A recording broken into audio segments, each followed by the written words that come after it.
Welcome back. Before we dive into tonight's story, I want to make something very clear. This isn't just another campfire tale. This is a first-hand account submitted by someone who lived through an experience that to this day still keeps them up some nights. Whether you believe in spirits or not, this story should serve as a serious warning. Don't mess with an Ouija board unless you're ready to deal with what might answer. What starts as a game can quickly become something else entirely. Now turn down the lights and listen closely. This is the story of what happened in Fountain, Colorado, when three soldiers thought they were just killing time with an old thrift store find. I still don't really like talking about this. Even now, years later, the memories come back and I get freaked out. But you wanted true stories. It all started when I was living in a little city just south of Colorado Springs called Fountain. Back in 2016, I was stationed at Fort Carson. I lived off base in a small rental house with two of my buddies, Cruz and Malcolm. We were all military, the same unit, and tight like brothers. The house wasn't much, just a two-story cheap rental near Fountain Mesa Road. We split rent 3 ways and used it mostly for sleep, drinking, and the occasional video game marathon. One Saturday afternoon, Cruz and I drove up to Colorado Springs to hit a few thrift stores. Malcolm was visiting family in Denver. We weren't looking for anything specific, just browsing around a store called Arc. I had just started to get into flipping garage sale and thrift store finds from watching Gary Vee videos. Don't judge. The army didn't pay that well. Anyway, we were digging around a bin full of a bunch of board games. That's when we found a beat-up Monopoly box half-wrapped in duct tape, yellowed from age and dust, that had the word "Bury" written on it with a Sharpie. It obviously caught my attention, so I carefully peeled back the tape and opened it. Inside was an old Ouija board and planchette, not the kind they sell in toy stores. I'd actually never seen one like this. This one was wooden.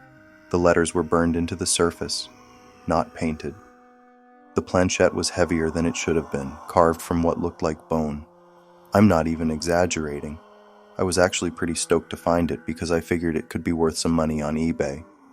Cruz laughed the second he saw it. "Dude, we gotta get this."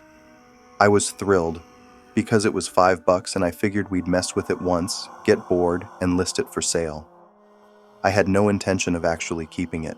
I've always been more superstitious than religious, but still, something about the way it looked and how it was crafted made my skin crawl. That night, around 11:45 p.m., we were back home. Malcolm had just come back, and when he saw the board, he rolled his eyes. "You guys bought that? For what? Ghost hunting?" Cruz shrugged. "Why not? Let's summon some dead presidents." We cracked a few beers, turned off the lights, and lit candles from a drawer of old emergency supplies to exaggerate the moment and set the scene. It was all fun and games and 3 dudes goofing off. We didn't expect anything to happen. It was around 12:15 a.m., the start of the witching hour.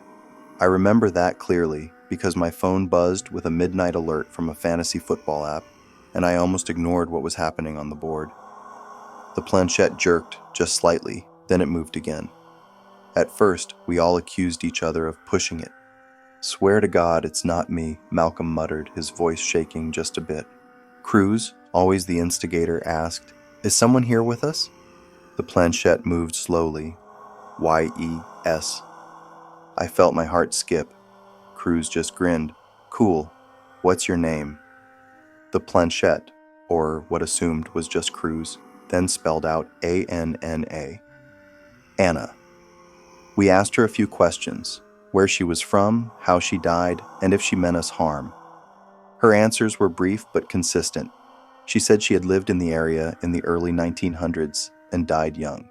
She claimed she just wanted to talk. The more we played around with it, the more it actually seemed real.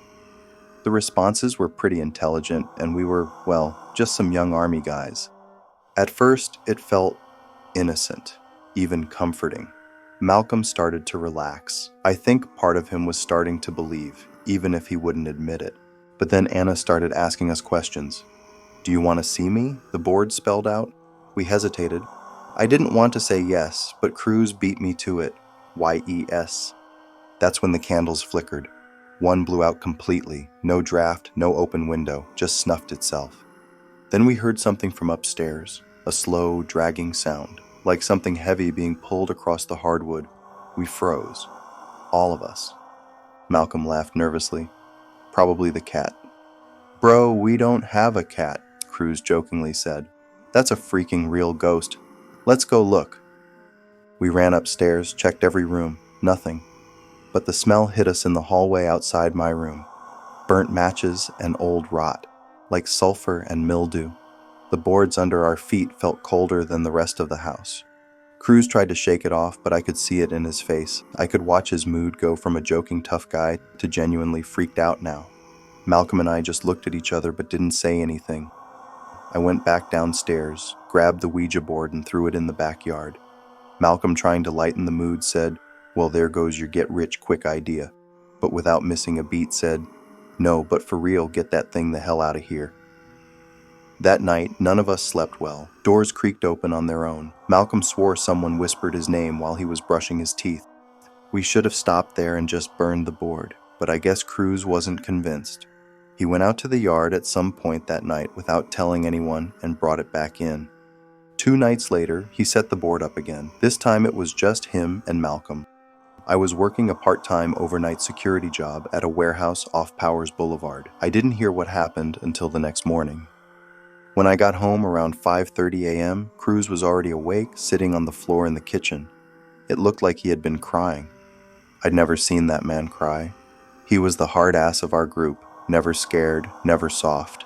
He looked up at me, eyes bloodshot. "Bro, I don't think that's some ghost chick that was talking to us." He said he just wanted to see if it was real, or just Malcolm and I messing around with him. The session started normal, but then the board started to spell strange things, like Latin phrases or something. He said his nose started to bleed, just randomly. Then Malcolm fell backward, like something shoved him. He said they tried to end the session, but the planchette wouldn't stop. It kept spelling random words, over and over, without even touching it. He said he swears they summoned a demon or something. Cruz refused to be in the house alone after that. He started sleeping in his Jeep. He wouldn't touch the board again, wouldn't even go upstairs. Within a week, he scheduled a mental health eval through the base and got referred to therapy.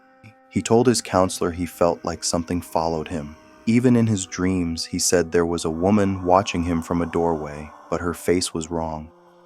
Like it had too many teeth, not human. Things got worse. The house always felt cold, like even when the heat was on. I started waking up with scratches on my back.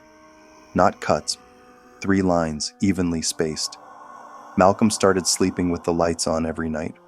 One night, I woke up at 3:09 a.m., not because of the noise, but because I couldn't move. Sleep paralysis. I've had it before, but never like this. I could feel something on my chest. Because I've dealt with it in the past, I could always kind of tell if I were awake or dreaming. This night, I was 100% awake. I started sleeping at the barracks after that. So did Cruz. We never burned the board. Malcolm wanted to, but he read online that burning a Ouija board can trap the spirit permanently. Instead, we drove it out to the edge of Fort Carson, deep into the hills, and buried that damn thing like something out of a movie.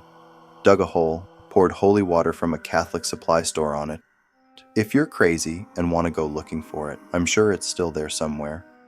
Still, nothing stopped completely. Things slowed down, sure, but never really ended. We all got orders around the same time, early 2017. Our unit was reassigned to Fort Benning, Georgia. The day we left, we didn't even lock the house. We just left, packed up and drove east. For months after, we still had nightmares. Malcolm saw a priest on base. Cruz still refuses to even talk about it. And me? I started carrying a rosary in my pocket, even though I'm not Catholic. About 3 weeks later, the landlord sent me a text, asked if we left food or something that could attract animals in the attic. Said the new tenants keep complaining of noises. I deleted his text and never responded. Trust me, I know how all this sounds. If Cruz and Malcolm didn't witness everything with me, I would be convinced that I'm just crazy. But yeah, that's my real ghost story. Hope you enjoyed it. They thought it was just a game, but some doors, once opened, don't close so easily. And sometimes, What walks through them follows you, even across states, even across years. If you made it this far, thank you for watching. If this story gave you chills or made you second guess ever touching a Ouija board, good, that's the point. Whether you believe in the paranormal or not, the consequences of inviting something into your home, into your mind, can be devastating. If you have a true horror story of your own, submit it. Your nightmare might be the next voice heard on the channel. Don't forget to like the video, subscribe, and hit the bell so you never miss the next terrifying true story. As always, stay safe.